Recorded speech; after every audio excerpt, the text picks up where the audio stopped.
राष्ट्रसंत भगवान बाबा यांनी सुरू केलेल्या फिरत्या नारळी सप्ताहाला आज माजी मंत्री धनंजय मुंडे उपस्थित राहणार आहेत।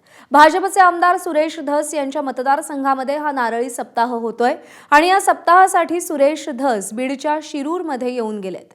धनंजय मुंडे हेलिकॉप्टरद्वारे पिंपळनेर इथं दाखल होणार असून नारळी सप्ताहात उपस्थित राहतील। सप्ताहाचा समारोप भगवानगडाचे महंत नामदेव शास्त्री यांच्या काल्याच्या कीर्तनानं होणार आहे। मंत्रिपदाचा राजीनामा दिल्यानंतर पहिल्यांदाच धनंजय मुंडे सार्वजनिक व्यासपीठावर काय बोलणार याकडे लक्ष लागले।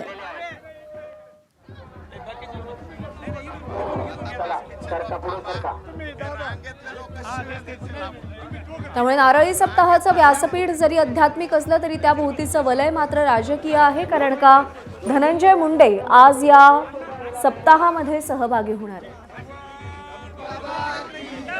नाही, हे बघा, इथे मी किंवा धनंजय मुंडे साहेब किंवा आणखी कोणी याचा काही संबंध नाही।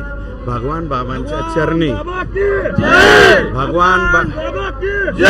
भगवान बाबांच्या चरणी लीन व्हायला सगळे पक्षीय सगळे लोक या ठिकाणी येऊ शकतात। आणखीही कोणी ज्याला कोणाला इच्छा असेल। आणि हे बघा, अतिशय चांगलं वातावरण झालंय।